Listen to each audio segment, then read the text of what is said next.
The following show is paid programming and does not necessarily express the views and opinions of Urban Broadcast Media and its subsidiaries. Thank you for listening to UBM Praise. You're listening to the Sir Walter Jones Show. It's your boy Curtis Lindsay. You now listen to the Sir Walter Jones Show. It's 10 p.m. Do you know where your children are?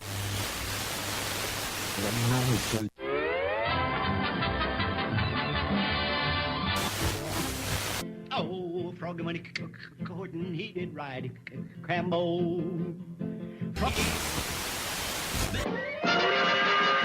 He ever never knew and stop.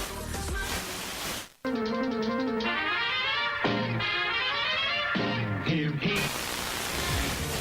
I'm just a bill. Yes, I'm only a bill. Green Acres is the place to be. And that's Uncle Joe, he's a moving kind of slow at the junction. Here we come, walk down the street.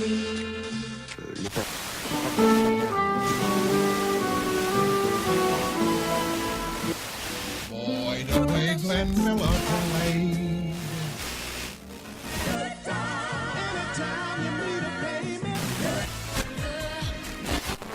Now the world don't move to the beat of just one drum. Cincinnati, WKRP. Who is on first? What are you asking me for? I don't know. Now, wait a minute, I'm asking you who's on first. That's his name. Well, go ahead and tell me. Who? The guy on first. That's it. That's his name. Well, you ain't said nothing. I ain't asked you nothing. You did. You know the guy's name on first base? Sure. Well, tell me the guy's name on first base. Who?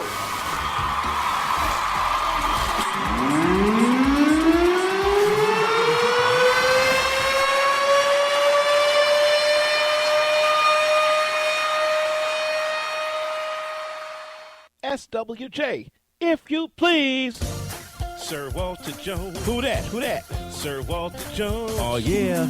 Sir Walter Jones. Come on, come on.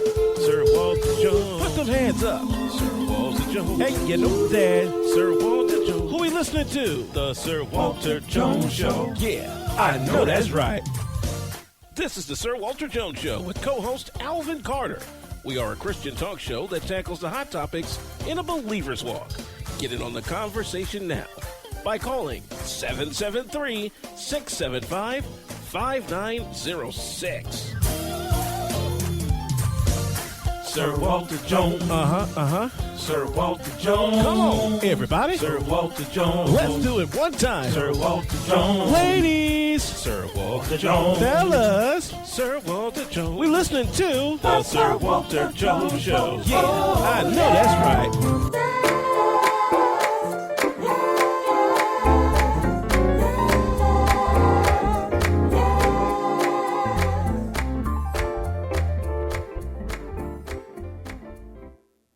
Calling all musicians, new artists, singers, composers, poets, and producers. Grab a pen and some paper and listen up. It seems your career is on a treadmill, huh? Got some tips for you, so don't touch that dial. It's Music Business Night, right here on the Sir Walter Jones Show.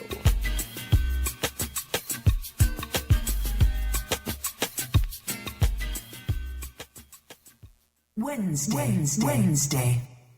That was great. But the real kicker was when we found ourselves sitting on the stage where we broke into a very unrehearsed version of another classic. And it was, well, see for yourself. How do you say Jesus is son? Thank you, Lord.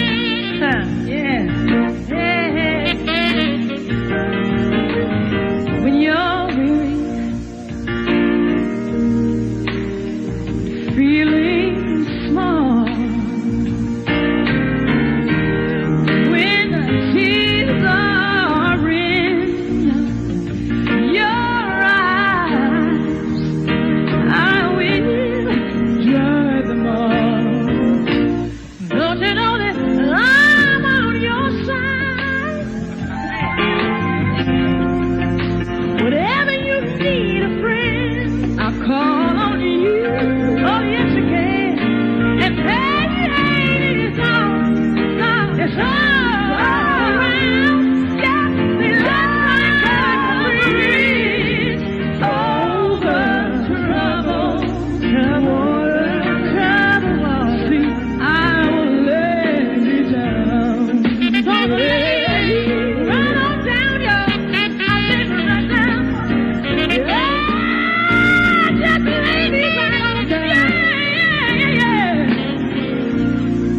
when you're down and out, sing, girl. And God forbid that you're ever on the street. Oh, thank you, Jesus. Oh, Lord.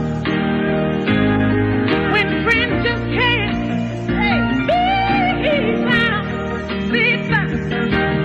I will comfort you. Oh, thank you, Lord. I'll be there for you. Say, I'm on your side.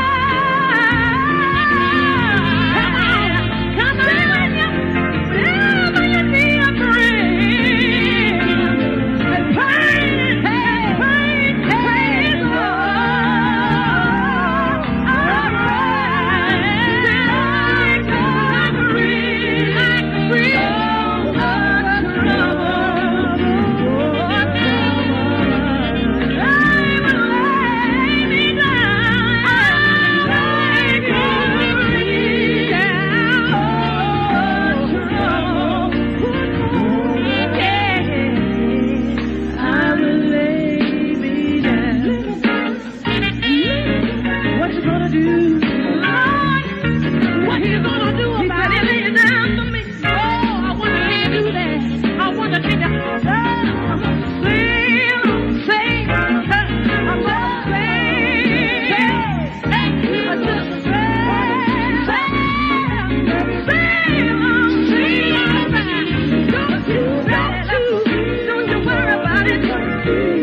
Hello, everybody. It's Sir Walter of the Sir Walter Jones Show. I am he. It's Wednesday. Mr. Business Day. Man, it's going to be another exciting show. We're talking about the great Natalie Cole versus Whitney Houston. This will be a wonderful show. Yes, I'm going to have my posse here soon, but I tell you, I am just so elated. I'm just so excited. I am just so into myself right now because I'm loving what I just discovered. The music of Natalie Cole. I didn't just discover her music, but there's some songs I had never heard before. Yeah. Now, every time I hear this song here, of course, I think about eHarmony. But I was trying to prepare this show, and I was listening to the discography of the great Natalie Cole, and I just teared up a few times. I'm like, wow, why did nobody play this on the radio? Mm-hmm. So I was talking to my dear friend, Demetria Triplet, and she was saying, why don't you do a show about songs you just never heard, but they're just so beautiful to people. So we're going to do that show soon, and very soon. Meanwhile, Natalie Cole and the great Whitney Houston. What is it about those two ladies that are so similar in their stories? And the comparison, I was just going to do a show called Natalie Cole, the Natalie Cole Effect. As I do all of these effect shows, again, let me catch you up. We did the Clark Sisters Effect. We did the Thomas Whitfield Effect. We did the Andy Crouch Effect. Walter Hawkins, Tremaine Hawkins Effect. We did so many. I can't keep up with it. Richard Smallwood Effect. So many. I think we even did the Anita Baker Effect. Okay, a lot of them. And we also did the Whitney Houston. I think we call it Whitney Houston versus, what's the daughter's name? What was the daughter's name? Bobby Christine. Yeah, Whitney Houston versus Bobby Christine, I think it's called. Go to there. Go to that show if you want to on Spreaker.com. We did not play her songs. We just talked about her life. And we put her life together with her daughter's life to see the similarity of how they lived and how they both died. Okay. Today we're going to play some of her music. We're going to do it maybe the second hour. We're going to dedicate the first hour to Natalie Cole. Amazing talent. I tell you, her story definitely is a story that has affected all of us here who love both gospel and secular music. Born February 6, 1950. She left us on New Year's Eve, 2015, y'all, just a couple days ago. And she was an American singer, songwriter, and performer. And the daughter of the incomparable Nat King Cole. Natalie rose to musical success in the 1970s as an R&B artist with that hit, This Will Be. We're going to play a few of her other songs as well. We'll get there in a minute, but after a period of failing sales and performances due to a heavy drug addiction, Cole reemerged as a pop artist with the 1987 album Everlasting and her cover of Bruce Springsteen's Pink Cadillac. In the 1990s, she re-recorded Standards by her father. I think, to me, is some of the best time of her career. And as far as I'm concerned, it was the best moments in her career. Was during that time when she was singing with her father, resulting in her biggest success, Unforgettable with Love, which sold over 7 million copies and also won Cole numerous Grammy Awards. She sold over 30 million records worldwide. Cole died at the age of 65, y'all. Young. Cedars-Sinai Medical Center in Los Angeles, California, due to congestive heart failure. And I think we have a file about that little news bit. I think we might have let's call it A. Brittany, if you can find that, go ahead and play it. Is it B? Oh, okay. It is B because A is a song, I believe it is. We're going to find B, and this is a news story of just a short 2-minute thing about her life and how she passed. The world has lost one of the sweetest voices in music. Natalie Cole passed away at the age of 65. KCAL's Christine Lazar is live in our newsroom now with a look back at Cole's legacy of love songs and the artists she inspired. Christine. Susie, Cole's only son was by her side when she passed away last night. She had a history of health problems and had canceled several performances last year. I've got love on my mind. Born into music royalty, Natalie Cole wasn't in her father's shadow for long. Unforgettable.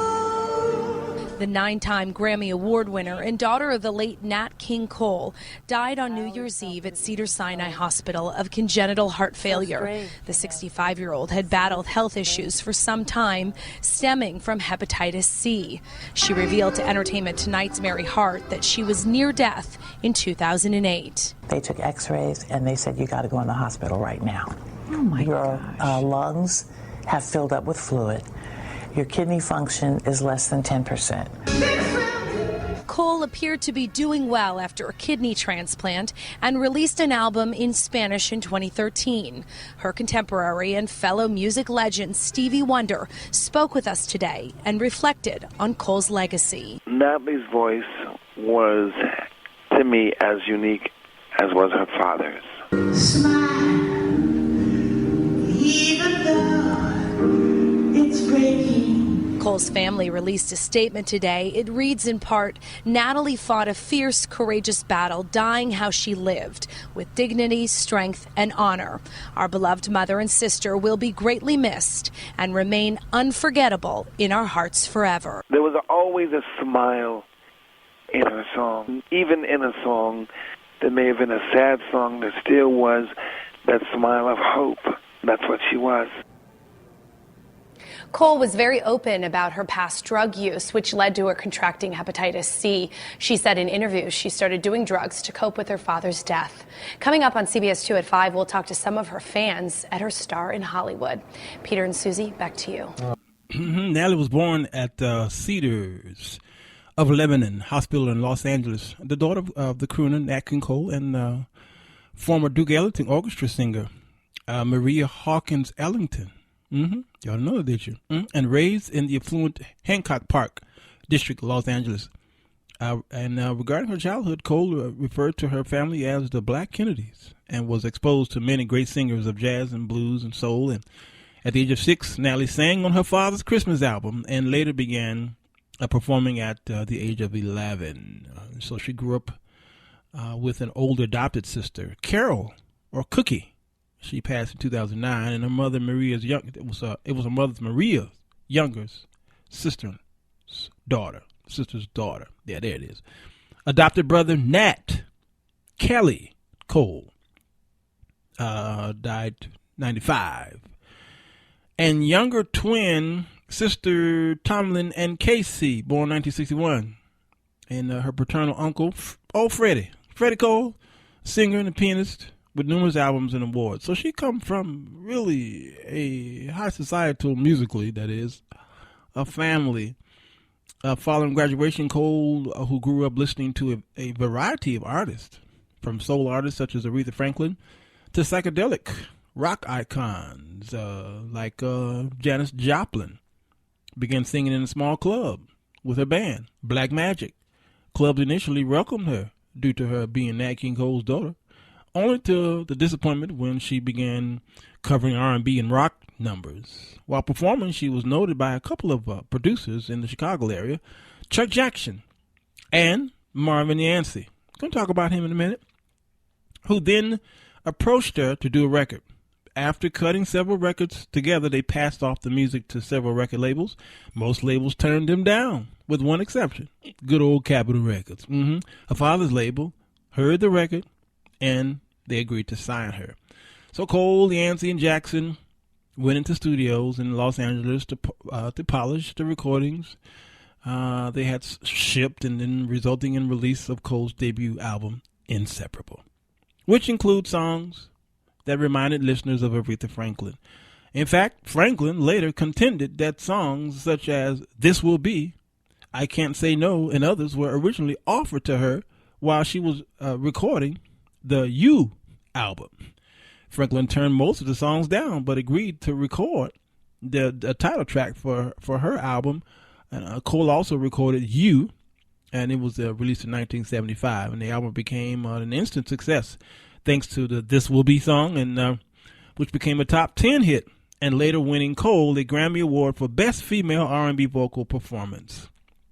The second single, Inseparable, also became a hit. Both songs reached number 1 and on the R&B chart, and Cole also won Best New Artist at the Grammy Awards for her accomplishments. And due to the media's billing of Cole as the new Aretha Franklin, it advertently started a rivalry between the two singers. And that seems to be a habit with the great Aretha Franklin as it pertains to that stuff. Oh, the rivalries. But I want to talk about her personal life. She was married 3 times. She married Marvin Yancey, songwriter, producer, and former member of the 1970s R&B group, The Independents. on July 31, 1976. She had a son, Robert Adam. That's Robbie, you guys. He was born in 77, and he's now a musician who he toured with her. And Marvin was her producer and an ordained Baptist minister who helped reintroduce her to the religion. Okay, under his influence, Cole changed from a lapsed Episcopalian to become a devout Baptist. Cole and Yancey got divorced in 1980 before Yancey died of a heart attack in 1985. And he was aged at 34, they're saying here. I didn't realize he was that young. I met him in the 1970s, right before he died, actually. He came to my church, the Rehoboth Church of God in Christ on 110th in Indiana. And there that red-faced man standing there on stage singing and preaching, and I'm like, wow, I know the voice. It sounds so familiar. And they told me that was Yancey, and I just sat there in amazement at him. I talked to Marvin Yancey, that is because there's a lot of Yanceys out there, especially over there in California. But I did talk with Marvin Yancey's second wife last night, Elder Sandra Yancey. I asked her to come on the show today, but she's really trying to help out Robbie. She wanted to pray for his strength. And I did. She's a very classy, very gracious woman. I know her entire family. I want to give a shout out to Shelley Jett, her mother, Margaret Jett, and also to Elder Sharon Jett. All them Jetts. The brother is a deacon, and then just a lot of them. I can't keep up with the Jetts. And they actually attend church here. Apostle Steve Jones Church, right here on the south side, 95th and Commercial. Give a shout out to that wonderful pastor in his church. But yeah, so she and her family will be coming on the show. But she says, yeah, I would love to do the show. Sit down. She says she used to sit there and watch them in the studio, work together. She says it wouldn't be a conflict whatsoever. She said, because the three of us had a great relationship. And so thank you, Elder Sandra Yancey, for just a gracious woman. So I want to continue with Cole. Cole in 1989, Cole married record producer and former drummer for the band Rufus. Yep, Andre Fisher. And they were divorced in 1995. And in 2001, Cole married Bishop Kenneth Dupree.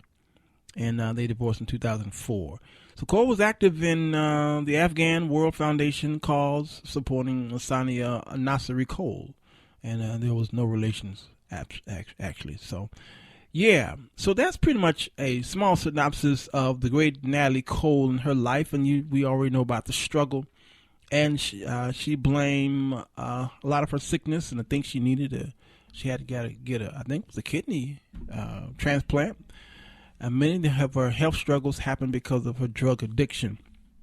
And then she wrote an autobiography, I believe it was, and she was really trying to help Whitney Houston come out of her struggle. And I think we have a file that we'll play at 4:30 for that. Okay? All right. So I got a lot of songs that I do want to play. We'll start a couple of them because we're about out at break time, actually. And I wanted to start with the first project called Inseparable. Okay. This is number one, Brit. Inseparable is the 1975 debut album, studio album, by the way, by American singer, and released May 11, 1975 by the great Capitol Record people. Mm-hmm. The album became her first gold certified album and spawned the number one R&B hits. This will be an Inseparable. The hit album and its singles earned Cole to win 2 Grammy Awards, include Best New Artist. Y'all remember this song? Everybody and their mama sang it at everybody's wedding. Whether the wedding or the marriage continued or ended, you sang it again at the guy's second marriage. And then when he got married again, guess what you sang? In 1974, let's see. I don't have to go through all that. I already read all that. Okay. Good old Inseparable. That's today sounds so fresh, so it's an easy song to play. Most musicians play this and say, "Man, please." I heard it one time when I was young, and they played it for a wedding. It was so easy, and this song is what inspired me to get into playing for weddings. Yep, I was the wedding singer back in the day. Well, at least the wedding player. You better sing, girl. Well, like a flower to a tree, like words to a melody of love.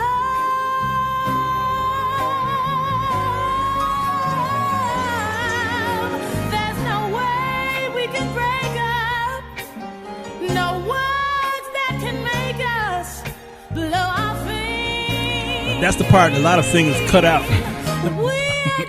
Blow our thing. Y'all so holy. The pastors tell the people when they sing this song, don't sing that part. Hey, let's go to number 2. This song's called I Love Him So Much. I love him so much.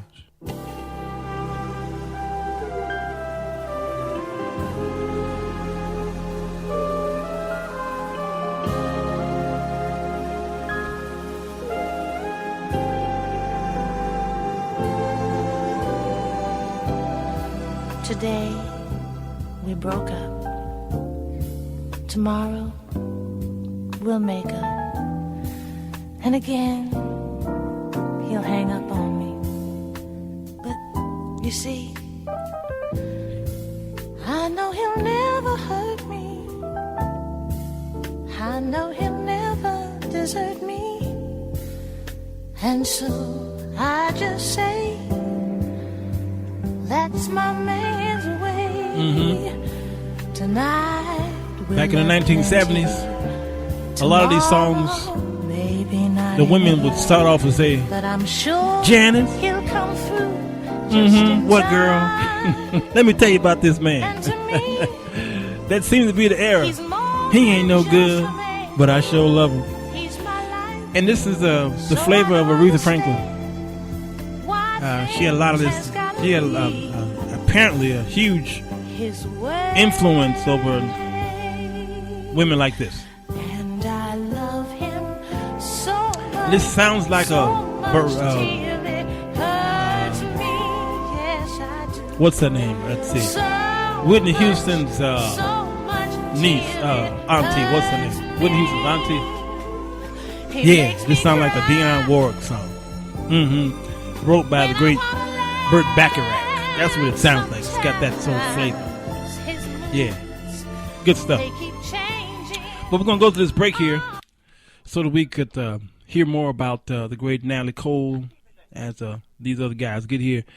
Because we're going to do her entire discography. And she had a lot of records I did not realize. And several of them you never heard before. We'll talk about that in a minute, okay? The great Natalie Cole. Natalie Cole versus Whitney Houston. We'll be back, y'all. I promise you. Sir Walter Jones Show.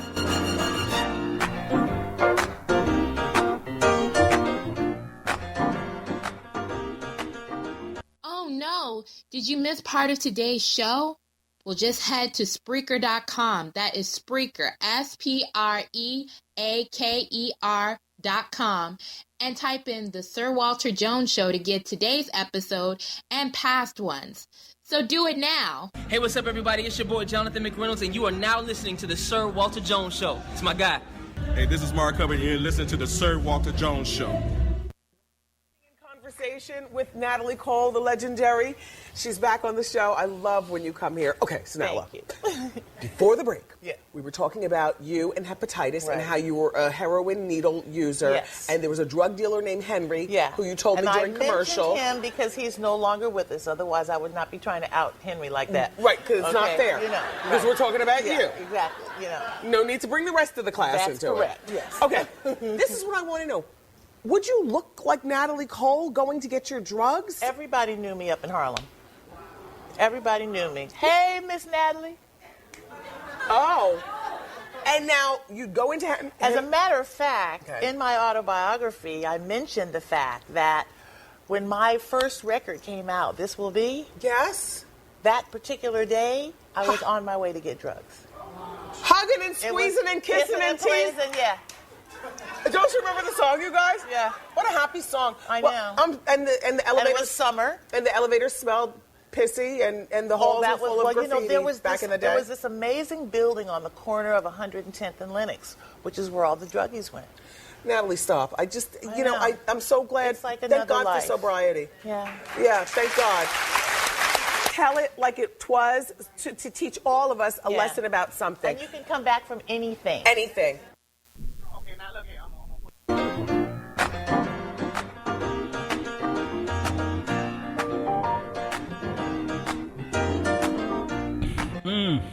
How you doing?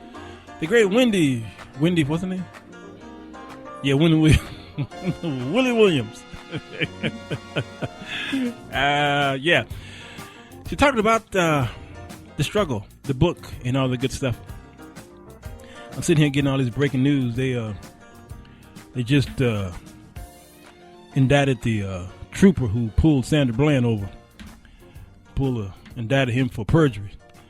Probably means he lied. He's a liar. Yeah, I guess we got to talk about that come Friday. Friday we do our current event shows, and we talk about the current events that happened this week. All right, so we'll wait until that time. All right, let's continue with this music. That was the album called Inseparable. This next album is called Natalie, just simply Natalie. Let's go to number 3. This is called Mr. Melody. Natalie, let's see. This is a 1976 album by her. Yeah, it was released on April 9th, 1976. This sounds like It's a Beautiful Day. Hey. Oh, okay.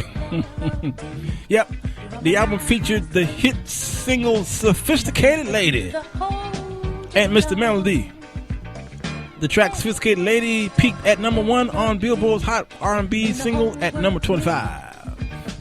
All songs written and composed by Chuck Jackson and the great Marvin Yancey, except where noted.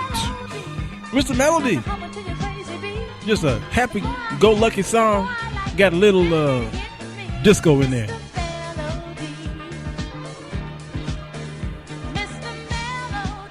Let's go number 4, Brett.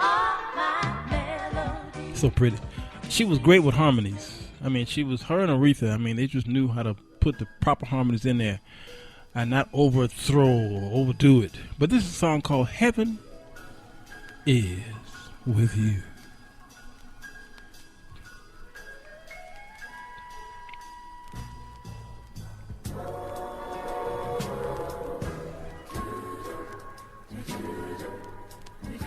I really like this song. It's so simple, but it's just so sweet. Very catchy.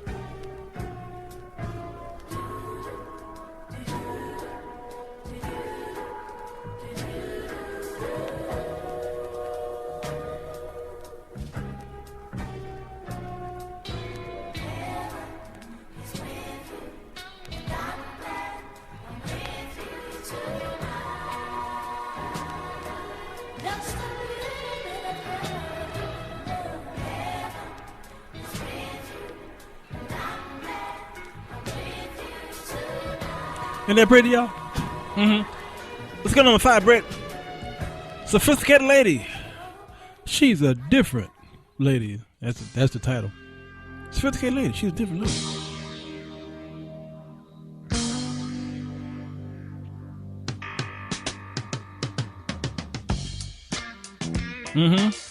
You know this is the funk era. Wind me up.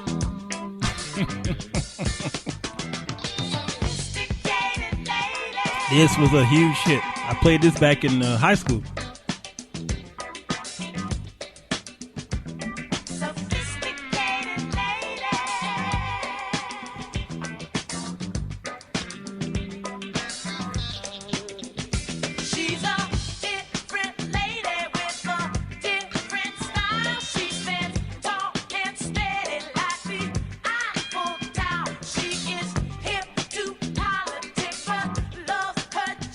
She's got lots of rhythm.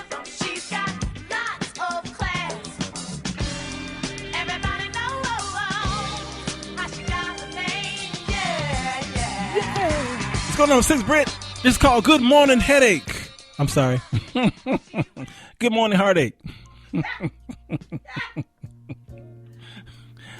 I have a slight cold, y'all, and I woke up with a headache, so I was at good morning, but I really wanted to say good night. This is just a beautiful little ditty here. It's an oldie but goodie.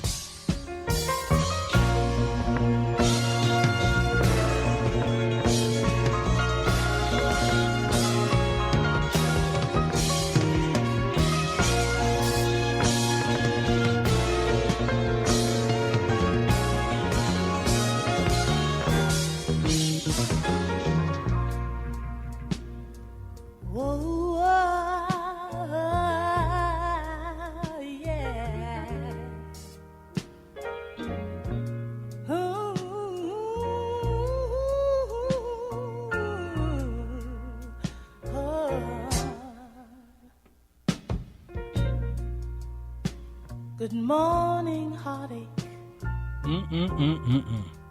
You old gloomy side. They don't rap like this no more, y'all. The lyrics. Good morning, heartache. I mean, who says that? Good morning, heartache. Thought we said goodbye last If I had my piano, I'd be playing it right now. Dimitri, you gonna sing it? I tossed and turned. You better sing it, girl. That you had gone. But here you are with the dawn. Let's go to the next album, Brittany. This is number 7. Inwalk 1977's a project called Unpredictable, released February 22, 77 on Capitol Records. This song here, number 7, called Party Lights. Yeah. The album includes a single, I've Got Love on My Mind, peaked at number 5 on the U.S. Billboard Hot 100. All songs written and composed by Chuck Jackson and Marvin Yancey. Well, I know y'all remember this one. Well, maybe you don't. Disco was still going on in 1977. This is right before they started to burn all the records here in this White Sox Park. Was that Steve Dahl? Who was that? I think it was his name. Yeah, so we still had a chance to shake your booty. Okay, let's go to number 8, Britt. This is I've Got Love on My Mind. Big hit, y'all. One of my favorites from the great Natalie Cole.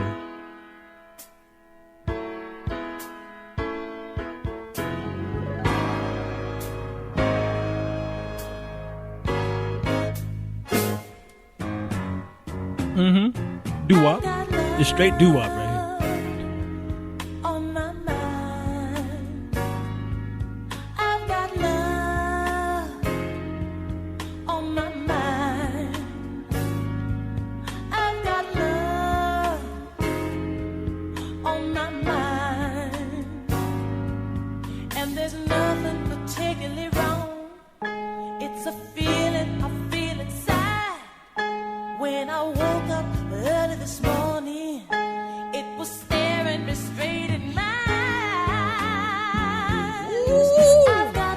Yeah, you can hear that gospel feel coming from her husband at the time, Marvin Yancey. Oh yeah, you can't run away from that. Let's go number 9, Brittany. I know you're enjoying it, but you got to move on. I see you over there. Peaceful Living is a song here. Again, 1977 from The Unpredictable.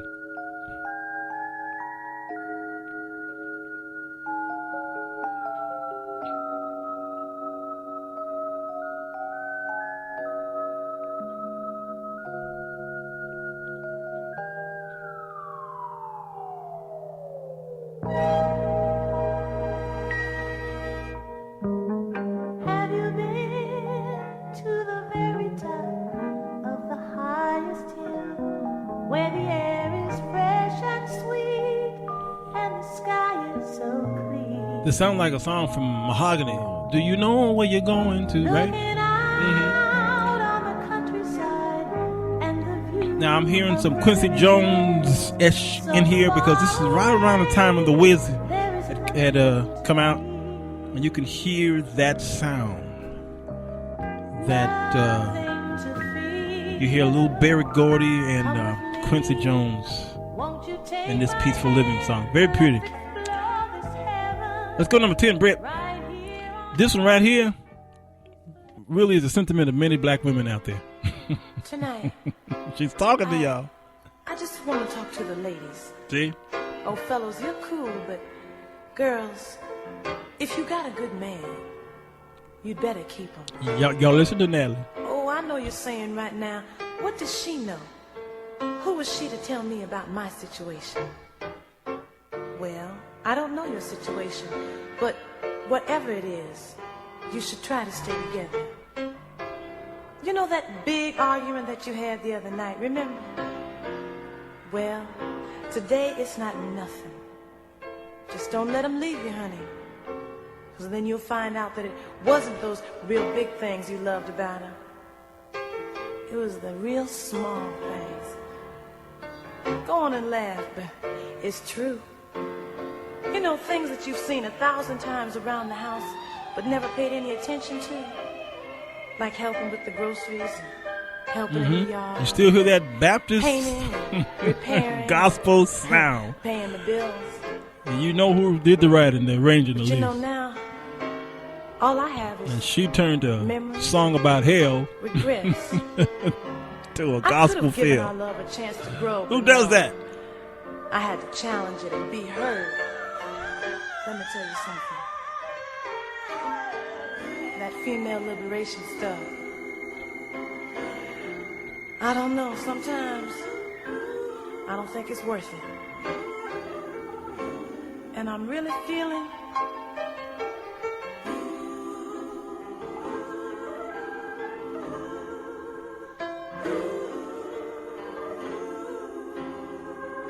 kind of bad, y'all. She feeling kind of bad. I'm catching hell, That man and made her catch hell. living here alone. I never realized. We're going to the Thankful Project, y'all. Oh, Lord, Let's get out of hell right quick. that you We're going to number 11. This is a song called Our Love. Uh-oh. Bam. Here it is. Another great project from 1977. Woo. November 16, y'all. Capitol Records. This song right here. This one right here. This joint right here. You're my morning star, shining brightly beside me. And if we keep this love, You young folk don't know good music. Y'all don't know no good music. All y'all doing is just spitting on the mic. This is music right here. Lee Ritenour and Ray Parker Jr. on guitar. That's right. Ghostbusters, Ray Parker Jr. That's him. Larry Ball on the bass. Linda Williams, piano and Fender Rhodes. Marvin Yancey on piano, organ, and clavinet.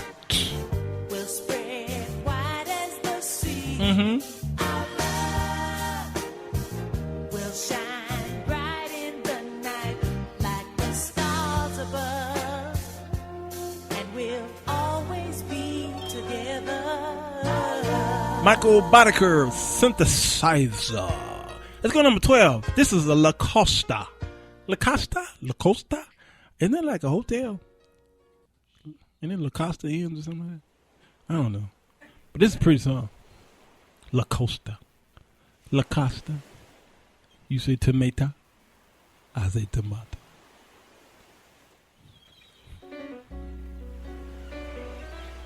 You see how the wave effect bring you into the song? Just changes the whole mood. Makes it almost sound like Careless Whispers about to come by style, Careless. No, Cherish the love we have. Is that right? By the what's them boys name? Cool somebody in the game. Cool in the game. Yeah, Cherish the love we have. You hear that wind? Yeah, that's the song. This now. There's not many words in this song at all. I was really surprised that she did a type of calypso thing. This is South America right here. But just clever.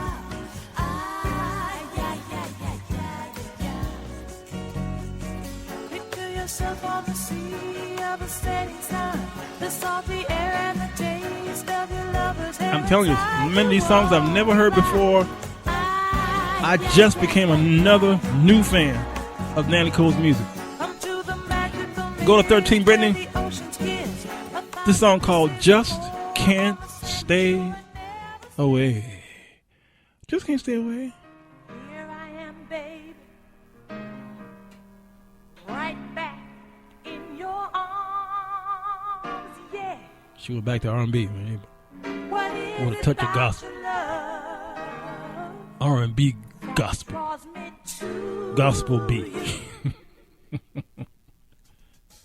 And though this is not the first time I've ever wanted to get away, I hear Marvin Yancey's piano, but I recognize that playing anywhere. just would not let me stray. So I find that I just can't. You better sing that song. Tell that thing up, girl. Stop playing with me. Stay away. I can't stay away. I can't. Just can't do it. I've tried and I tried and I tried. I'm like, Walter, just walk away. It's just something about your cooking. You see, I don't know what it is. It might be your perfume. It just might be the way you look at me. I just can't stay away. This Wolfman Jack. That's some good stuff. Now, many of you asking, well, who's this Marvin Yancey? I don't know who he is because you're young. Okay. Hey, Brittany, let's go to A. This is a song that he wrote and made him go across the whole world with this one here. I think it was 1987. Of course, that's that can't be right, but it's a song called Heavy Load. Reverend Marvin Yancey played on a lot of our gospel stations, and then the secular stations picked on and says, well, we like this. Who is this?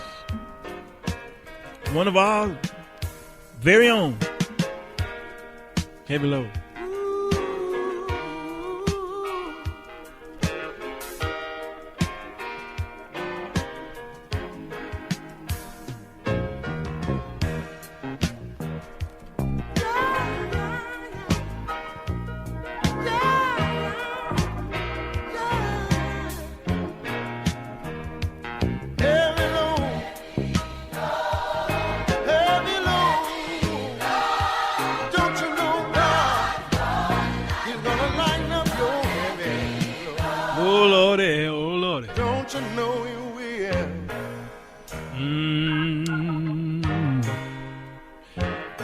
Brona Scott says, did you find the song that she did with Yancey, the Yancey family? It's called Caretaker. Caretaker. Caretaker. I can't remember the rest of the words. We have it, but we don't have it. So you guys go to YouTube and type in Caretaker, the Yancey family. With Natalie Cole, I think on the lead. I don't know if she's on the lead or not. But it's a great song. Most people in church recognize that song, the old school.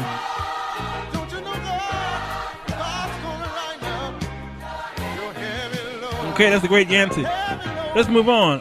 Let's see, what project are we on? We on I Love Your Soul. I Love Your Soul. Let's go to 14, Brett.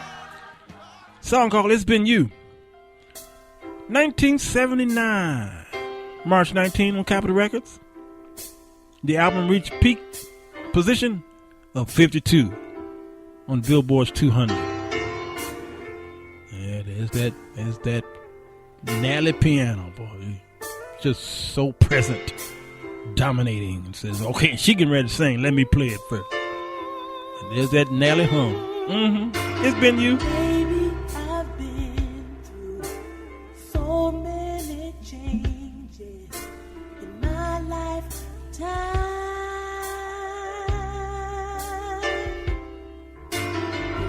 That I searched for was right here beside me all the time. Oh yeah, it's been you, baby.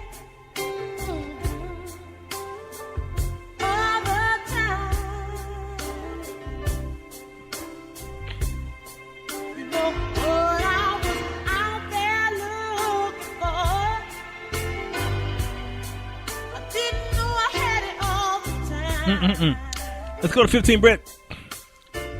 The Winner. Written by Chuck Jackson, Gene Barge, Marvin Yancey.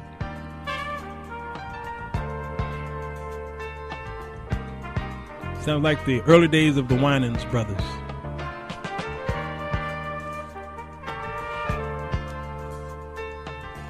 It's no goodness of my own. That's all there. In this world of make-believe, I must confess, to be number one, you've got to do it better. And if you strive to be happy, you'll find success. Respectively, you've got to put it together.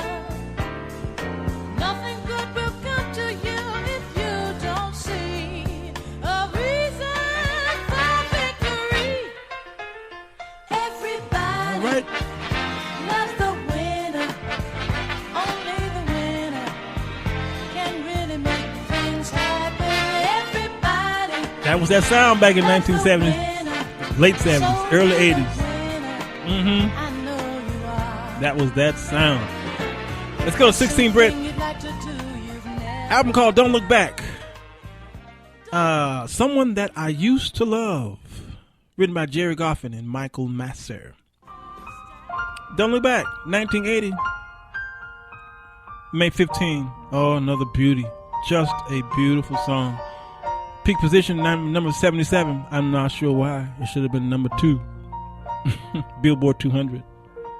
When I wake up each morning trying to find myself, and if I'm ever the least unsure, I always remind myself, though you're someone in this world that I'll always choose to love, from now on you're only someone that I used to love. You better say that thing. As for me, it's getting down to the last unspoken. Jerry Goffin. We lost him more. 2014. He's the writer of this song. He was the American lyricist, and he writing initially with his wife. Who was his wife? The great Carole King. Y'all know Carole King. He wrote everything in the 1970s. That was his wife. He co-wrote many international pop hits of the early and mid-1960s, including Will You Love Me Tomorrow, Take Good Care of My Baby, The Locomotion, Go Away Little Girl. Oh, yeah, that's Jerry, y'all. Go Away Little Girl. Go Away Little Girl. Go away, little girl. I don't you just run away, little girl. That's not me, y'all. That's not me. That's somebody else y'all know. All right, Brittany, let's go to the next one here. We're going to the number 17, I think. This is Too Much Mister. Too Much Mister from the album called I'm Ready. 1983. It was her only album released on Epic Records. Peaked number 182 on the Billboard 200. Wow. Absolutely. The single which returned Cole to the nightclub playlist. Farewell in the UK blues and soul charts. Now, many of these albums that I'm playing right now didn't get much play at all. They were almost bombs if you really pay attention. You just didn't. She got a lot of albums, but a lot of them just wasn't heard. And then came the Dangerous Project, 1985. Just didn't do that great. Well, let's go to 18, Brittany. A project called Everlasting, 1987. This song's called I Live For Your Love, written by Reswick, Allen, Rick, and Worldfell.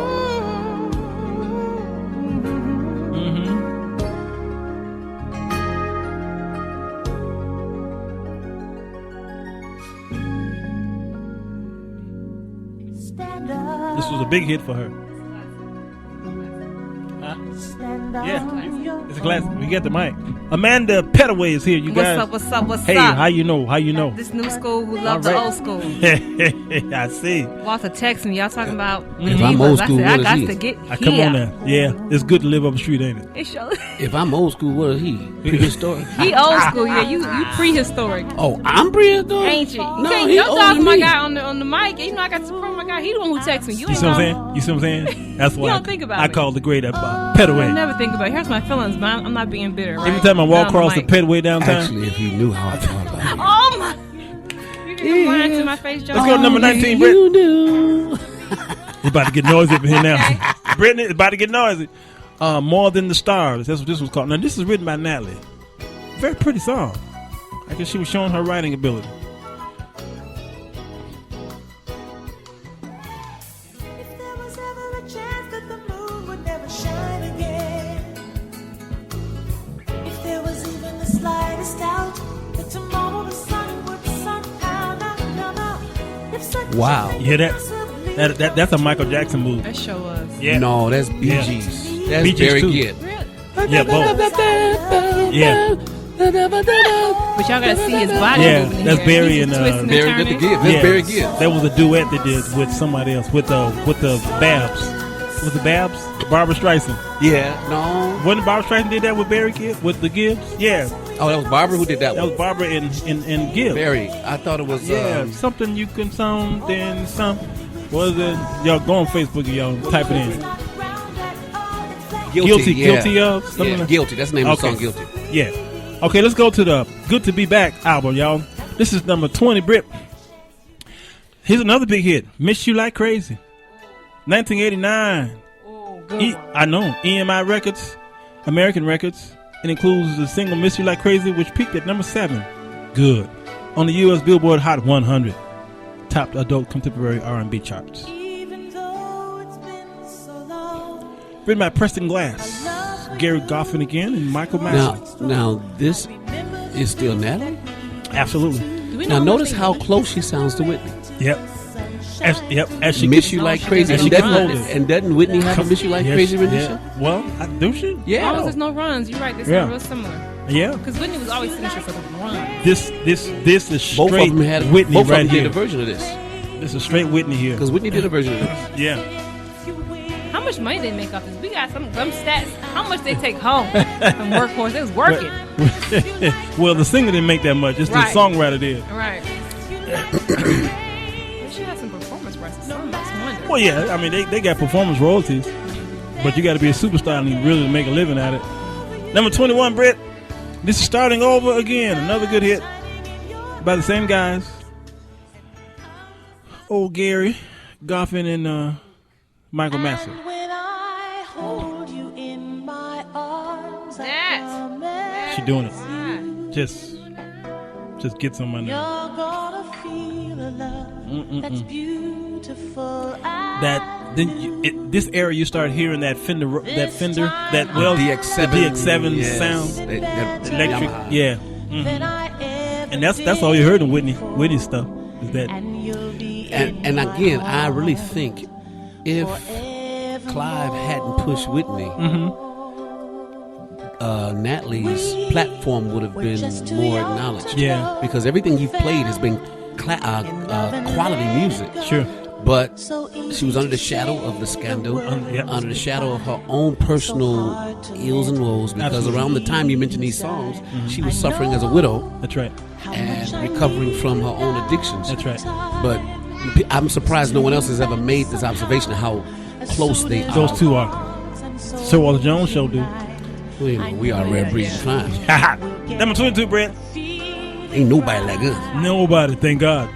Someone's Rocking My Dreamboat. Now, this song here launched her into really who she became from this moment on till she died.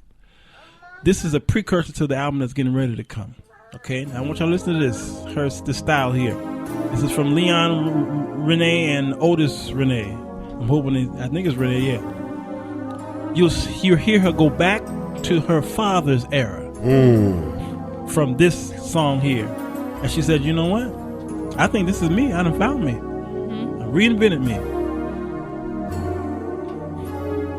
That sound. Someone's rocking my dream. Yeah. Now this is a great standard from back then. She did a Michael Frank cover. She covered a Michael Frank. We going there, dog. Oh, boy, I tell you. Going there, dog. And here then, then, because she found herself, there's a whole nother audience and market. Yes, sir. That the popular culture knows nothing about. And she made a good living. She made a good living. That's it. And in walked the project called Unforgettable with Love. Niche. Come on now. This is when I said, you know what? I can't listen to nobody else for the next 5 years.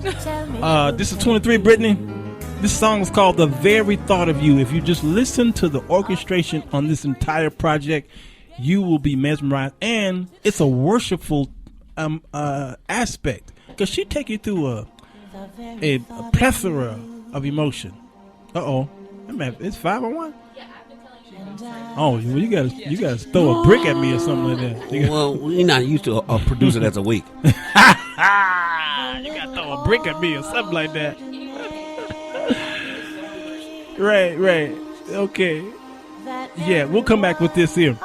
Matter of fact, Brendan, play do your station break and come back and play the 5 p.m. We're doing a Natalie Cole on Whitney Houston. This is Natalie talking about Whitney Houston. Oh, wow. Okay, 2012. Serious? Wow. Absolutely. Oh, we dig up all the good stuff. Come on, Hey. This is the Sir Walter Jones Show. This is the Sir Walter That's right. You We said got it again. Say it again. This is the Sir Walter Jones Show. She said it. That's your drop. Though it may seem. Oh no, did you miss part of today's show? Well, just head to Spreaker.com. That is Spreaker, SPREAKER.com, and type in the Sir Walter Jones Show to get today's episode and past ones. So do it now. You know, first of all, I do want to thank you for giving me the opportunity to speak about this, because the first several weeks I couldn't even get it together. Whitney was a very strong woman. I believe she knew exactly what she was doing. I don't think that she meant to leave here. And once the toxicology report came in, I wasn't surprised. Everyone wanted to believe that, you know, after I think at least 2 rehabs, that she was coming along. But the demons were still chasing her, you know. And these are demons that you have fought in your life. Absolutely. More successfully, yeah. I think we can safely say. By the grace of God, really. I mean. Yeah, I mean, so did you? I mean, you had an affinity with her as a performer. You've been there and had all the pressures of that as well. Yeah. Huge fame and everything else. You've also been there on the drug addiction side of things. So you must have felt. When Whitney knew me, I was in the throes of my addiction. I hadn't gotten quite sober yet. Did you try and help her? You know, I talked to Whitney. There were a couple of times that she'd call and we would just chat and everything. But the last time I saw Whitney was actually, I think, in either the Bahamas or one of Clive Davis's party, which is probably now between 3 years. We were on tour together for 3 weeks in Germany.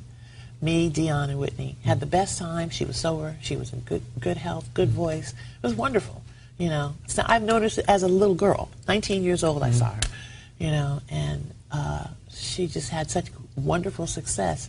But I have to, you know, refer also to what Kevin Costner said at the funeral, that she really was so afraid of, you know, what people were saying about her. She had this guilt. She never was totally confident about who she was and what she had. The following show is paid programming and does not necessarily express the views and opinions of Urban Broadcast Media and its subsidiaries. Thank you for listening to UBM Praise. Calling all musicians, new artists, singers, composers, poets, and producers. Grab a pen and some paper and listen up.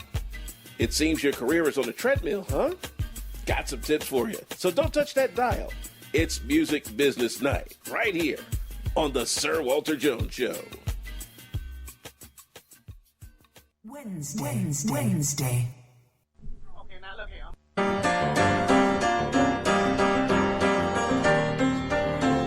Okay, we're back, y'all. We just got to playing Unforgettable with Love was the first song. I'm going to skip through these, Brittany, Mona Lisa, Smile, Our Love Is Here to Stay. Oh, those are the ones. Those are the ones. Oh, yeah. Do 27, Britt. Of course, we all know this one, which is the one that really brought this project to another plateau. The great Unforgettable with her father, Nat King Cole. Video, right? Genius, absolutely. And this kicked off. Everybody started doing this thing with the hologram stuff. Yeah. Duets with the Deads. Duets with the Deads. Wow. Yeah. Unforgettable. Absolutely. Though near or far. I watched some of the video and I was listening to some of the orchestra players. And some of the orchestra players on this project was the actual orchestra players for her dad. Oh my. Yeah, and they says while we were recording this project with Natalie, you looked around the orchestra and tears were coming down their faces. Man. Because they imagined that the father standing there. It's just an amazing story. And you have to assume that kind of emotion. It had to have been emotional for them. That's why we love it so much. Yes, absolutely. The next project is called Take a Look, 1993. Brittany, go to number 28 real quickly. This song called I Wish You Love. Albert Beach and Charles Trinette are the writers of this song. Goodbye. June 9th, 1993. And then you start seeing again, she stayed in this vein right here. Project after project. Now we're going to cover her house mix, right? Because that turned me up. I know it's on your list somewhere. I know you ain't going to leave that out. Well, I like Come the on, original. Chicago the mix. house The original mix. is fabulous. But this is Chi-Town. I know. Shy here. You have to do that on Friday. Fridays at 6 o'clock on what's his name show? What you call it? That's somebody else show. Yeah, the Condo Hour. The Condo. Oh, they play all house music in condos. Brittany, go to number 29. I thought this was a beautiful ditty here from the Holly and Ivy project. This is a Christmas thing. 1994. It's called The Holly and the Ivy. Just a cute little thing. I'm like, wow, who wrote this? That acoustic and none like acoustic. Man, it's a soothing sound. Yes.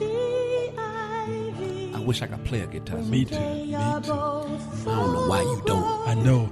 Come from a big old. Now, which instrument is this that you are talking about? Acoustic what? Yeah. It's Guitar. It's a regular guitar. Holly bears the crown, the rising of the sun, and the running of the deer, the playing of the merry organ. She's so accurate. Yep. Her interpretation is. I didn't know y'all were this sensitive. This is so Yes, beautiful. We are very sensitive. Only on Wednesdays, though. You didn't know. Whew. We are the most sensitive brutes you'll ever meet. We are the most sensitive brutes. Only on Wednesdays. Oh, we cry in a minute. Oh, yeah. Mm-hmm. Oh, yeah. I'm going to beat you up afterwards. Now, Brittany, let's go to 30. Albert, I need you to hear this song here. This is called There's a Lull in My Life. Okay, listen to the strings on this thing here. Oh, we. These young bucks. My God. My generation don't know nothing about these strings. Oh, God. Couldn't even afford the band at this point. It's all synthesized. That's a keyboard, baby. No. That's a keyboard. Is he telling me the truth? Yes. 1996, y'all. She won a Grammy Best Pop Collaboration with the vocals. Really? Yes, for this. Just again, now she went to a whole nother market. She left pop. She left the pop scene and went to this genre. And then that's got when a pop she. Grammy. That's when she got Grammys and she got the acclaim that she so deserved because the true artists started listening to her. Yes. Oh, the other artists started giving her. See, fame don't mean fortune. No. And so many times people want to get into the music biz and think that their fame determines their success. Ooh, listen to them strings. Oh, my God, Jesus. I told you. Oh, God. What's this one again? There's a lull in my life. That ain't lulling me. There's a lull in my life. That's getting me excited. This is written by Matt Gordon, okay? Now, he died a long time ago, 1959, but he was an American composer and lyricist of songs of stage and film. Nominated for 9 Oscars.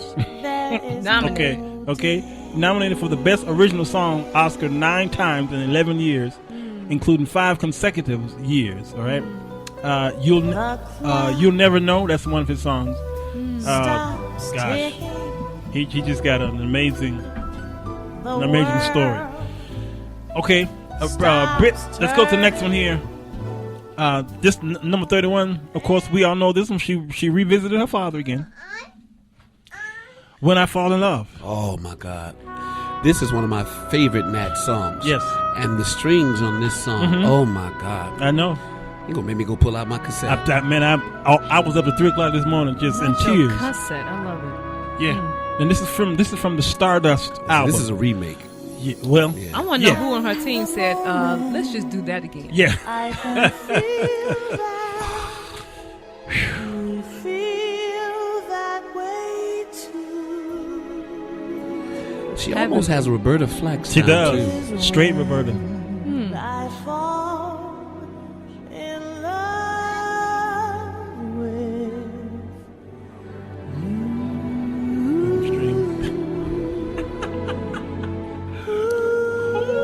She sings like she's from Chicago too. Yes, sir. No, she does. That's straight Midwest. Yeah, man. that's Chi-Town. Yeah. It will be. Okay, I got to move on. Now this one here, I'm gonna play this song for an outro, but this is the greatest. This is one of the greatest songs, and it's simple as all get out. This is from the Snowfall on the Sahara album, 1999. It's called More Than You'll Ever Know by Travis Tritt. The country singer. Yeah. Travis Tritt, yeah. This song right here moved me to tears last night. Now, I'm going to play it for the outro, Britt, so we'll do it later. Okay? If you never heard it, you will hear it today, and you're going to love it. And then came the Ask a Woman Who Knows album in 2002. Okay? This is where Michael Franks come in. Number 33, Brittany, this song's called Tell Me All About It. Oh. That's the one. Turn it out. Woohoo! Woo!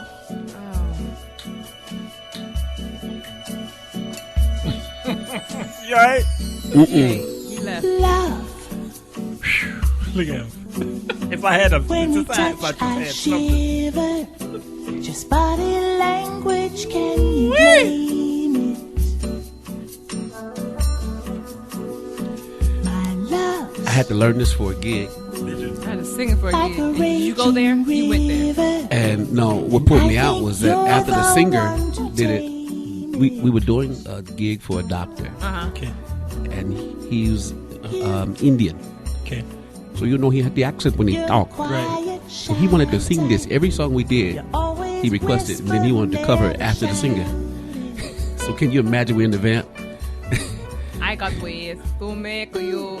There you go. Yeah, man. Yeah. Big Indian. So it took us all out of our zone. Right, you heard. Don't make you.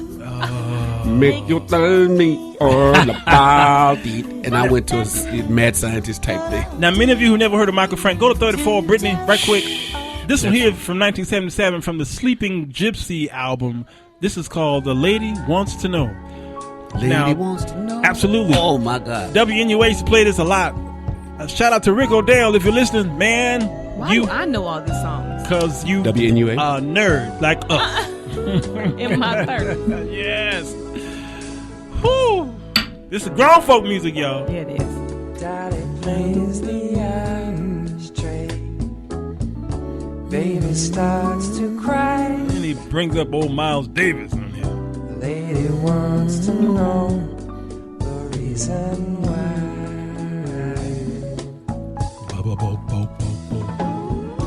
Daddy's just like Coltrane. Baby's just like Miles. Yeah. You like that? You like that, girl? Man, I like that one. Okay, Brittany, 35. I call this my siren song. Okay, this is called Calling You, written by Robert Telson. Never heard this until last night. And again, I slipped into a coma. Oh, I know this one. You heard this one. I never heard it. This is called Calling You. I've never heard it. She sings like a siren here. Desert road from Vegas to nowhere. Watch it when she gets to the chorus. Somewhere better than where you've been. A coffee machine. Ironically, that needs this sounds like a song that Marlo Cribbs wrote. in a little And if you listen to her approach to it, Very flat, very that's how he naked. sings. Right here. He wouldn't have done that.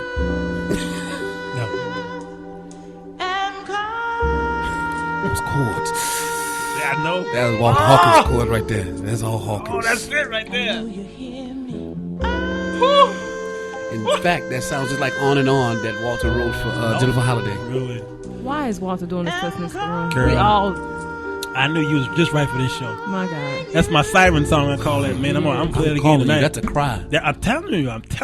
Oh, we gotta revisit that. This is called prosody.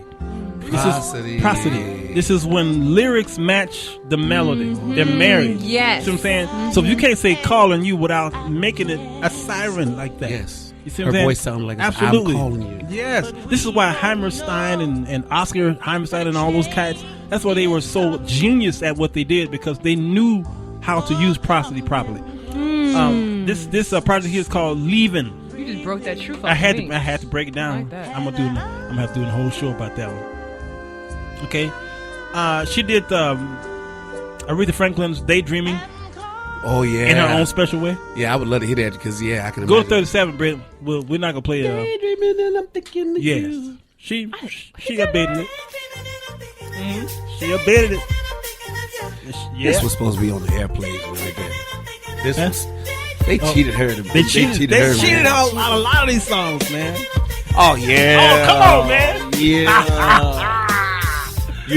Yeah. That should have been thrown that for the background. Kumo D. Yeah. As I'm sitting around chilling and had my mind, I was unwilling to give it up, but baby, it just crossed my mind and I realized it wasn't midnight no more. I'm daydreaming and I'm thinking of you. Daydreaming and I'm thinking of you. What in the world? Okay. What you mean that's why I ain't get no air? I got one more song before we go to the Whitney Houston stuff. I can't breathe. Now this song right here, this song called I think it's called Bacata Rosa, featuring Juan Luis Guerra. Listen to this song. This whole album is in Spanish. The entire album. She did a Spanish album. What? Yes, the great Natalie Cole. And watch this melody. How many albums total has she done? More than 20? Oh my God, yes. Man, I mean, her and her husband wrote hits after hits for a long time. Oh, really? Marvin Yancey, Pastor Marvin Yancey from the Life Church, Baptist Church. Okay, we did that part of the show. Listen to this. I'm talking to her. We were both late, so I had to catch her up. Oh, wow. She's speaking in tongue.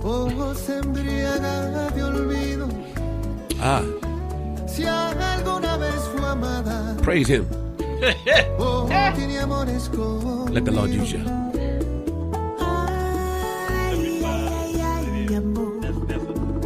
Oh, I love you.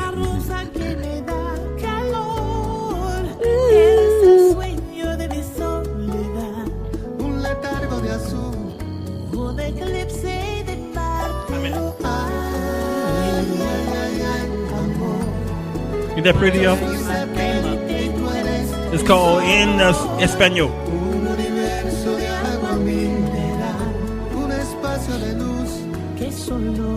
I'm crossing over. I dedicate this song to you. Okay. Had to put that in there. Let's go to the great Whitney Houston, y'all. Woo! That's my girl. Let's see, Brittany. Before you play that, let's see. I got to go to her. Let's go to her stuff because hers are always in letters. I think it is, ain't it? So you saying you mailed it to her? She all Those special. letters, you mailed it. She's special. Yeah, the great Whitney Houston. I tell you, what do you say? What do we possibly say about Whitney Houston? Now you fell in love with her right away, didn't you? She's Amanda? the only vocalist that I would ever say was my inspiration. You and I went to the studio. I remember we first went to the studio. Okay, we was working on your Christmas project, I think it was. And we were sitting up in there, and I started playing. You started singing, and right away. You said, girl. What I say? I think you were one of the first people to start showing me that I sounded so similar. I said, no, I could not. Yeah. Said, yes, you do. Yeah, straight Whitney. I closed my eyes and I just felt like I was playing for Whitney. It was a wonderful experience. That was we had a great time. Yes. I born August 9th, 1963. And we lost her February 11, 2012. And 2009, Guinness World Record. All the rest, every record goes back to you have to beat her record. Yeah. Her or Michael or Beatles. Those are the three. Yeah, just amazing. You cannot beat out the king. Oh, baby. So, Brittany, let's go to the first one. This is the project called Whitney Houston, 1985. Oh boy. This is what I get. See, Brittany? You give good love. Oh, I do? PG, please, Brittany.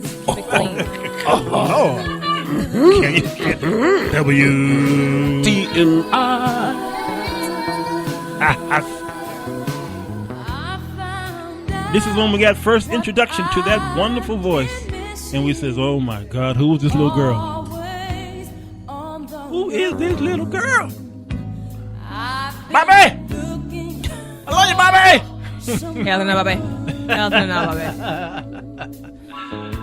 I can't help but wonder how tortured she must have felt with her background and singing songs that she may have known went against her beliefs. Wow. It just didn't make sense for her to have the tragedy that she had. Right. The whole tragic life. The whole tragic, sure. Well, I think she saw them as singing about real life issues versus potentially as ambiguous concepts considering her age.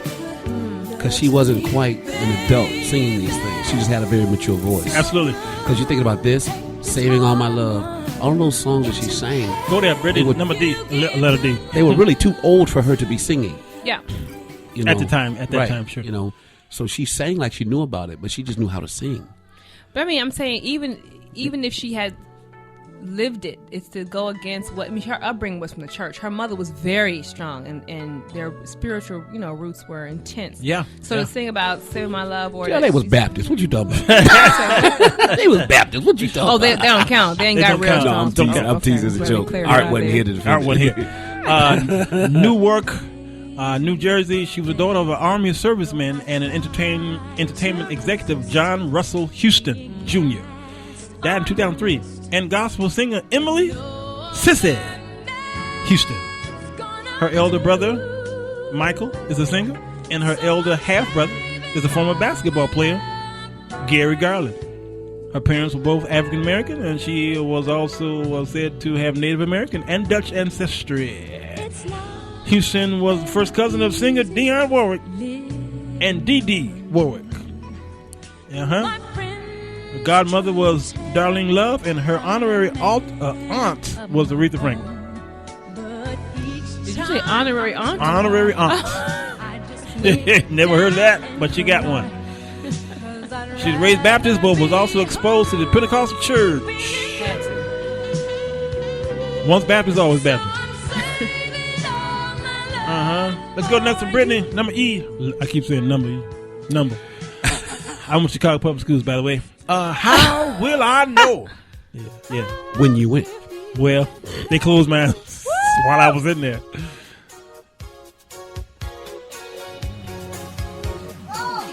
She had that. I mean, you just really thought you could sing as good as she could in your room. In your room. Because you just left with her. So true. Oh, my God. So true. What would you do in 1985, Amanda? Just going to kindergarten. Really? Wow. Yeah, 5 years old. Wow. Man. Kindergarten. That's what I said. Why do I know this stuff? Exactly. This is amazing to me. Just baffling to my soul. Let's go to F. Brett. This one here was probably my favorite on the album. The ballads. I mean, she was a balladeer for sure. And she knew how to work it. Yeah. All at once. Finally took a moment and I'm realizing that you're not coming back. And it finally hit me all at once. You hear that electric piano? I mean, it just... That was the era. I started counting teardrops, and at least a million fell. My eyes began to swell, and all my dreams were shattered all at once.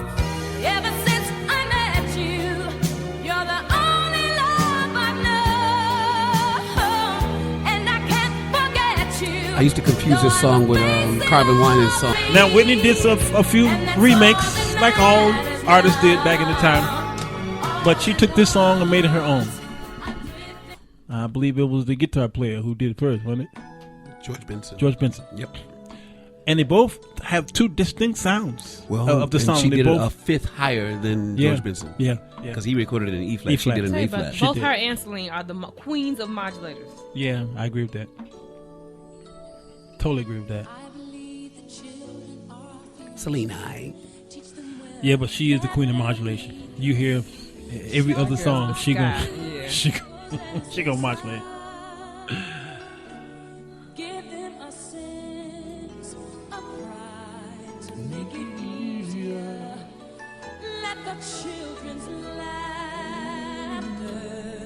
What's going on over there, Brett?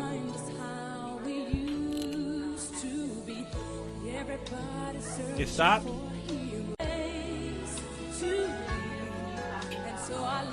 Okay.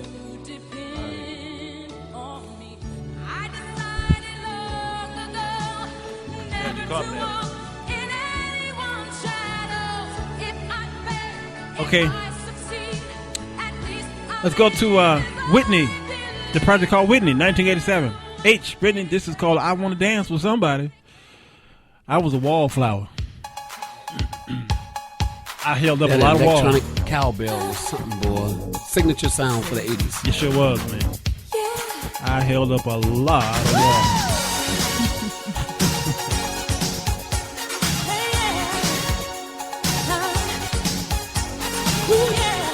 Ooh, yeah.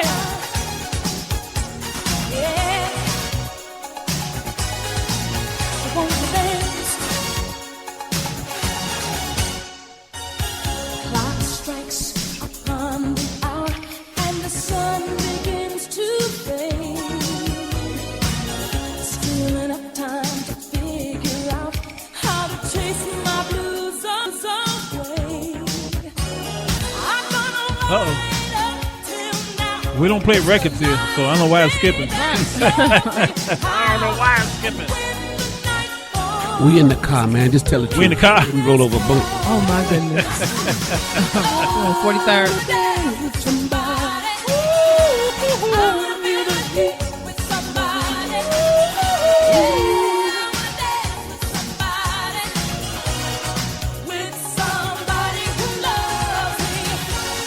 Okay, go to J, Brittany. I. Quick letter I. This is Where Do Broken Hearts Go to Find Their Way Back to Alvin's house. I know it's been some time, but there's something on my mind. You see, I haven't been the same since that cold November day. You hear that? Because she said cold. Yes. I sure did. Yes, Prodigy. You see what I'm saying? Did you say Prodigy? Yes, yes, that's it, Doc. Prodigy. Prophecy. Prophecy. Prodigy. Prophecy. Spell that for us. Prosody. Like a process. Yes. Prosody. Like prosody. Prosody. Let's go to I'm Your Baby Tonight Project, 1990, I y'all. love this song. All sinners do. Jay. Mm-hmm. Oh, what? All sinners do. This song, I'm Your Baby Tonight. All sinners do. I like the groove. Yep. All sinners do. This is straight Michael Jackson as well. You've been hit by a cool criminal. From the moment I saw you, I've been out of my mind. Oh, I never believed in love at first sight. But you got a magic boy that I just can't explain. Well, you got a way that you're making me feel I can do anything for you, baby. Yes. He changed. Yes. Perfect. Then went right back. Crazy. Went out and right back. Right back. Out again. Back in. He's such a nerd.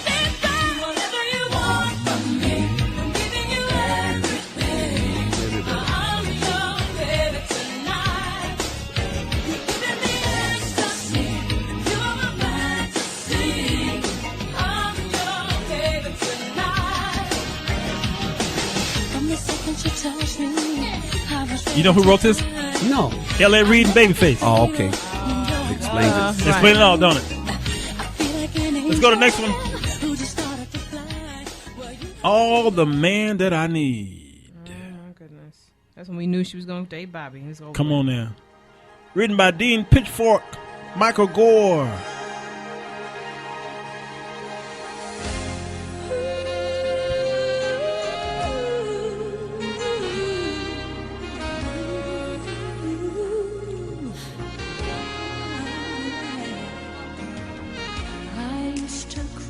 It's really a great song. It is a great song. I mean, and what I you listen for are the little toys and individuals in that surrounds it that you don't make it. That makes it. Most people won't notice it until it's gone. Until it's That's gone. what greatness is. Absolutely. That's what greatness is. Yes. I saw a quote the other day. Don't live to make your presence known, but live to be known when you're absent. Wow. Ooh, good Lord. That's good stuff. Yeah. That's great stuff right there. And you can hear that. Just a finger snap. You know? That makes the song.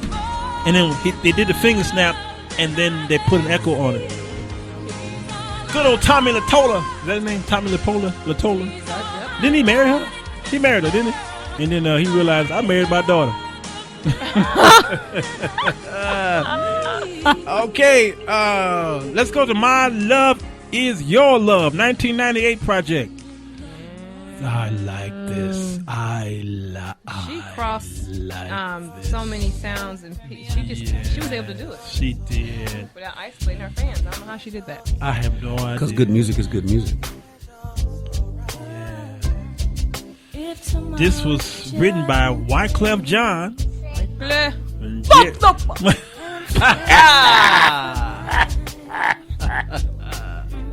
Turn it up, Brett. And the Lord asked me what I did with my life. I will say. Yeah, because I can hear Lauryn Hill could have easily did Lauryn this. Hill. Yeah. Still praying for you, Lauren. We waiting. We're waiting you come on. Whenever you there you go, greatness. Yeah. Miss her. Yeah. You know what though? I remember when Dave Chappelle tried to have her to do his block club party, and they wouldn't allow her due to contractual purposes. You know, she said, "I want to, but I can't because if I perform, then I'll be held. My contracts would then start. They would sue me because I won't do what they want me to do for the label, so I won't do nothing." He says, "Okay, I got an answer for that." He called the Fugees together. Oh, They couldn't. That's why he did that. Yeah. So the band, he wanted her, but she had to perform under that name. I tell you. Wow. That nigger's in. It's over. Start thinking smart. Go to Ian Brittany. When You Believe. Is that little echo right there? That made the song. It did. You see what I'm saying? Yeah. Such nerds.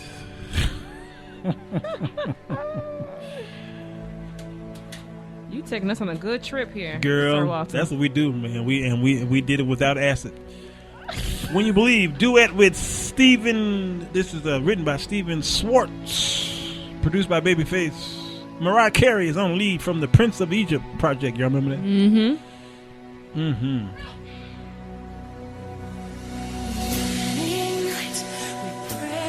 You hear that? Air, yeah. The air. Come on, man. Don't play with me.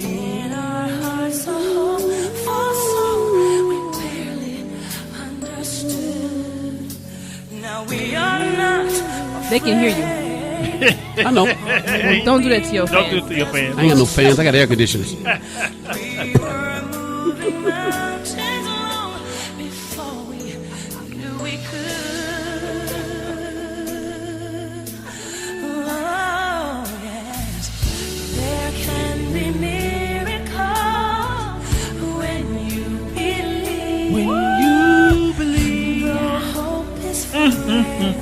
I'm sorry, y'all. We get emotional up in here. Wednesdays is one of my favorite days of the week. I gotta move on though. Waiting to Excel. This is my favorite song on this project. Well, maybe. because Tony Braxton did a wonderful job on that project. Woo-hoo-hoo, Tony is my girl. Oh, yeah. But this is the shoot. Shoot! Yes! Shoot it and shoot. Around this time they were doing them songs that just had those names like who was that? Peter Bryson or who was that? Did the what's that song he called? I get Peter Bryson mixed up with the other guy. Shoot. People Bryson and We're Going All the Way. Who was that? Jeffrey Osborne. Yeah. Now, I think it was Jeffrey who did that song. It's called. It's not the.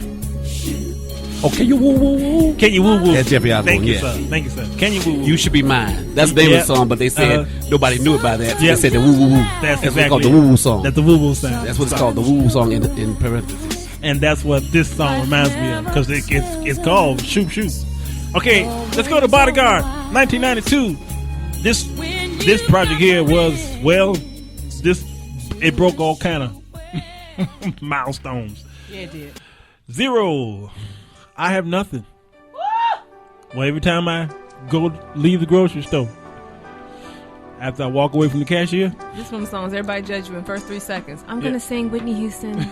Oh, not this one. Are you? You better leave that alone. Right, baby. you better not touch. Are you gonna do that? You really gonna do that to me? You really gonna do that? Please do us a favor. It's like in the early 90s, late 80s, everybody got up to sing My Soul Is Anchored. Oh my God! Yes. If a storm rage again in somebody's life, I'm cutting it. And I'm done. I'm tired. Oh my God! I was so tired of that.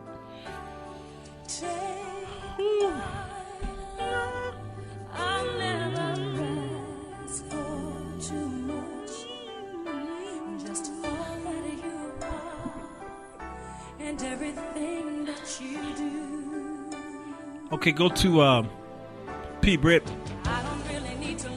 I Will Always Love You. We know that was the great Dolly Parton, right?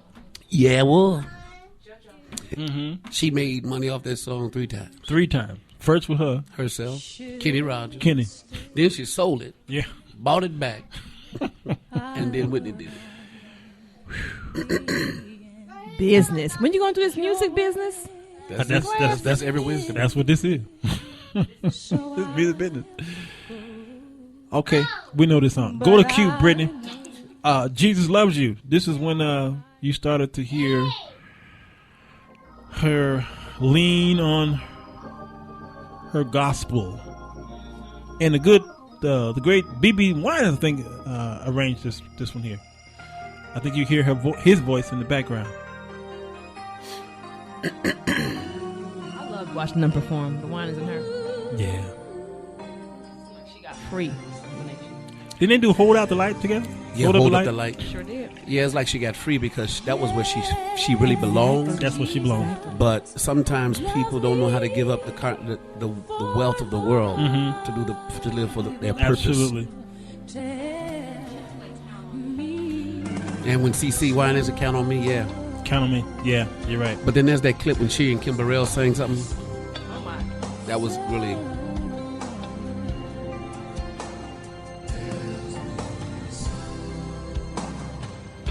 Jesus loves me. This I know. For the Bible tells me so. Little ones to Him belong. They are weak, but He is strong. Yes, Jesus loves me. Oh, yes, Jesus loves me. Yes, And last but not least, I'm Every Woman for the Bodyguard Project. Nick and he was Asher. No, wait. And Val. Oh, Nick and Val. Nick and Val. And Squeaky Val and Ashley Leg. Yeah, what a great Ashy couple. and Simple. God rest his soul. He gone, ain't he? Yeah, he gone on in. Yeah, they wrote, gosh, everything. Pretty much. Let's say goodbye to Amanda, the great Amanda Petaway. She's walking out with her son. She got other things to do, like feed him, I guess. I don't know. Yep.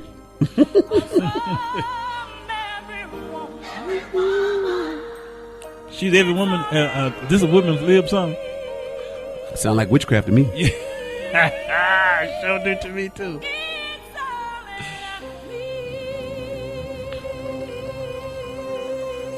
This is the part where it sounds like witchcraft right here. I can cast a spell. Yeah, I can cast a spell. Strike a pose. That's straight bold right here.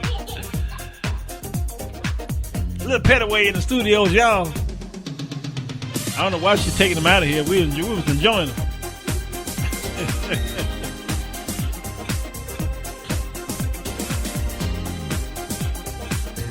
Okay, y'all, we're gonna wrap this up here. I'm gonna see if I can see any more stuff from Whitney here on my thingamabob. She's the bodyguard of Waiting to Exhale. She did The Preacher's Wife. Won 1997 NAACP Awards for Outstanding Actress in a Motion Picture. She did Rodgers and Hammerstein's Cinderella. The Last Days of Left Eye. She did Sparkle.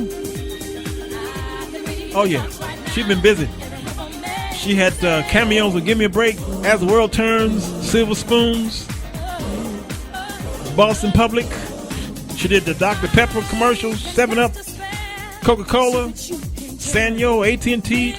Man, she been busy. Okay, well that's our comparison with Natalie Cole and the great Whitney Houston. So sum it up, Doc. Well, it's all about generations. And It seems like every generation has, well, you know, they say everybody has a double. Yes. Seems like there's a gifted double as well. A gifted double. And one could pose a strong argument that there's a certain set of demons that are attached or assigned to certain people in their gifting.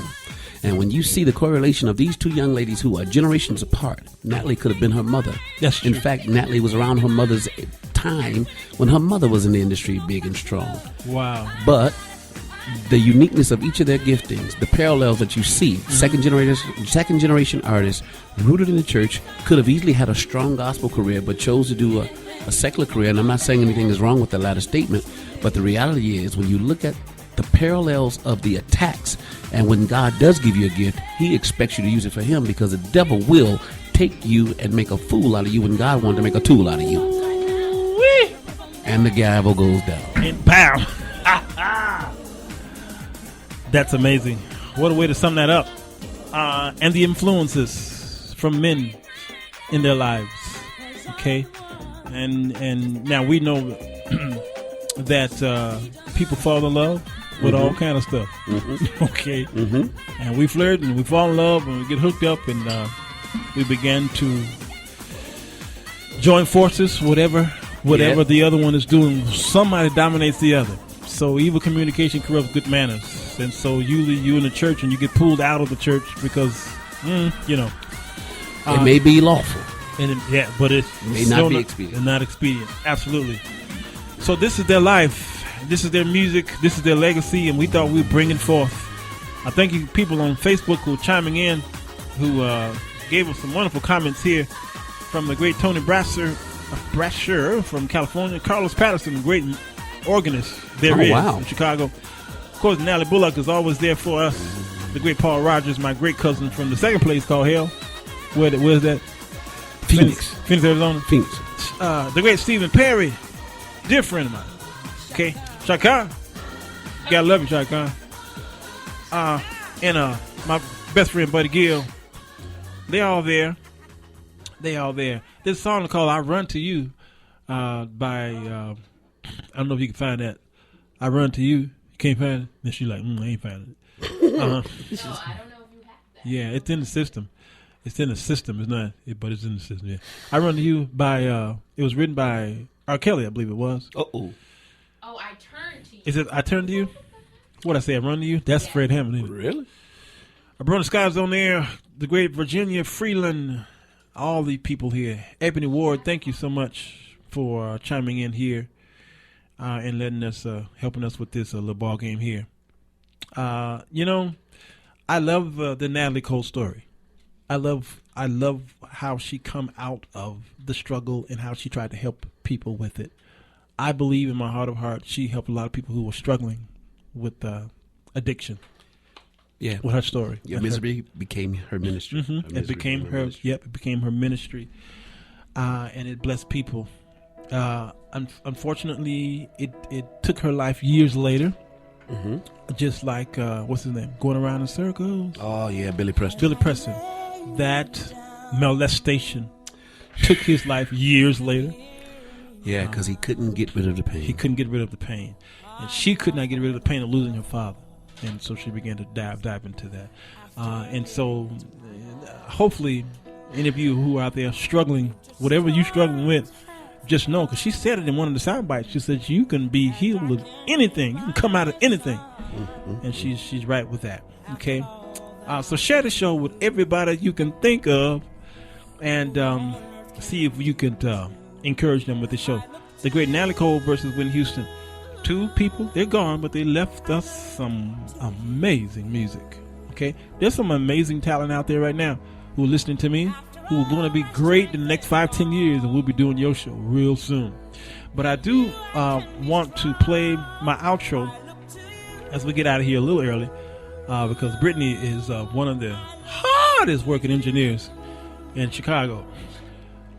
There's a song that I told you that I told you guys that I wanted to say for the outro. It is an amazing song. It's from the Snowfall on the Sahara, 1999 album by American singer Natalie Cole. It was released on Elektra Entertainment Group, Incorporated, on June 11th, and it's called More Than You'll Ever Know. Again, written by Travis Tritt, that country guy. Okay, that boy, bad boy. Yeah. Now you listen to the simplicity of the song. I believe Brandy's not Brandy. I believe it was Demetra said she sang it at a wedding. I never heard it till last night, and I played it over and over again. So I dedicate this song to you. It's so wonderful. Catch me tomorrow. We're doing repentance. You heard it, didn't you? I know it just moved you, didn't it? Yeah. Tomorrow, Theology Thursday, we will have Estelle Kita on the show teaching a lesson on repentance. It's going to be a great one. We're going to study out of, Malachi. And then we're going to go to Psalms 51 and kind of help you out on those two. Help me, Lord Jesus. Yeah, we need help. All right. Catch us again, 4 o'clock p.m. Central. Go to ubmnetworks.com. ubmnetworks.com. That's where you can find all of our shows. Well, our live shows. All of our live shows, you can catch us at 4 o'clock p.m. ubmnetworks.com. The new show, the new station is called UBM Faith. UBM Faith. All right? You'll be seeing the logos, and the website will be changed to let you know. All right? Hey, Brittany, start it over because I talked over it. Start it over, girl. I want them to hear this song. Okay, I'm going to shut it up. Love you guys. Be safe. It's the Walter Jones Show.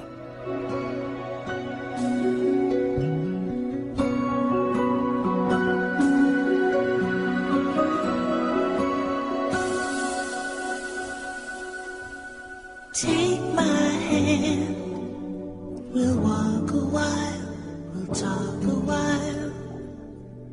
Feel my love, always there beside you. Be the one, I know you tell me everything. You are the one I cherish more than everything. I love you more than you'll ever know. I love you more than you'll ever see. More than my heart could ever show. I love you more than you'll ever know.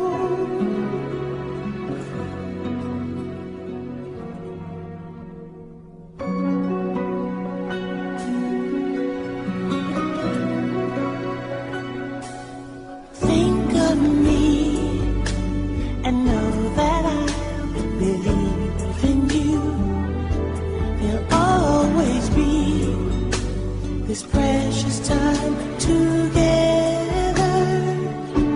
with every tear, a love so strong, no words could ever say, a love to last forever. I love you more than you'll ever know. I love you more than you'll ever see, more than my heart could ever show. I love you more than you'll ever know.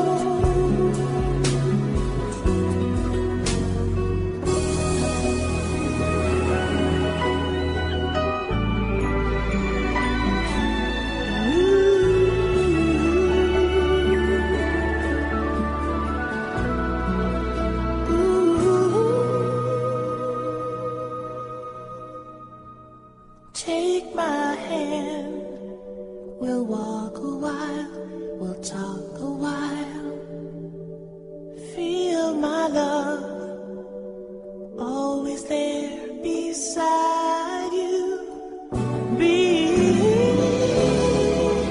the one, I know you'll tell me everything. You are the one I cherish more than anything. I love you more than you'll ever know. I love you more than you'll ever see, more than my heart could ever show. I love you more than you'll ever know.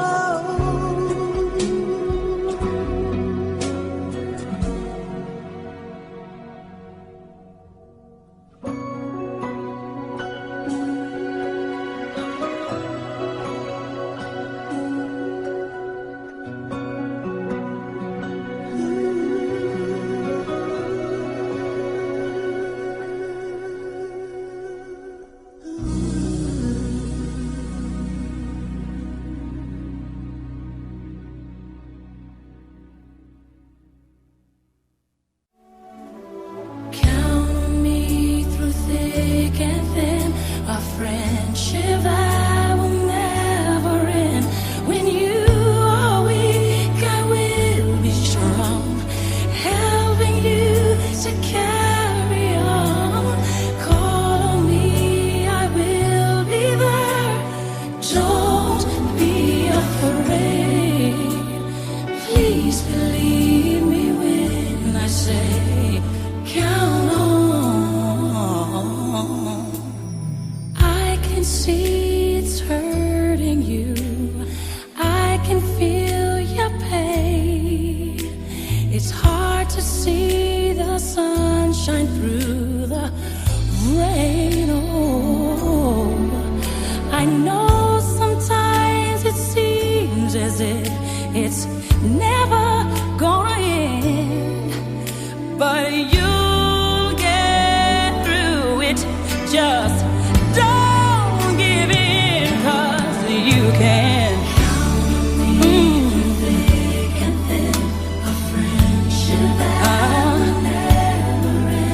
When you are weak, I will be strong, helping you to carry on. Call me, I will be there. Don't be afraid. Please believe me when I say, count on. You can count on me. Oh, yes you can.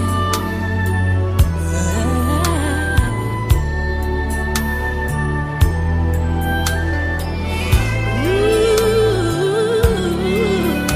I know sometimes it seems as if we're standing all alone, but we're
Hey, ladies and gents, if you missed any of today's show, head to Spreaker.com and search The Sir Walter Jones Show and listen to this show and past shows. Now remember, search for The Sir Walter Jones Show on Spreaker.com. That's Spreaker spelled SPREAKER.com. And enjoy.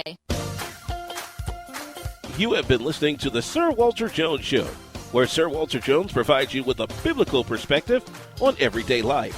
Stay connected to Sir Walter Jones at his website, www.sirwalterjones.com. Search The Sir Walter Jones Show on Facebook or follow on Twitter at Sir Walter's Music. Until next time, thank you for listening to The Sir Walter Jones Show with Sir Walter Jones.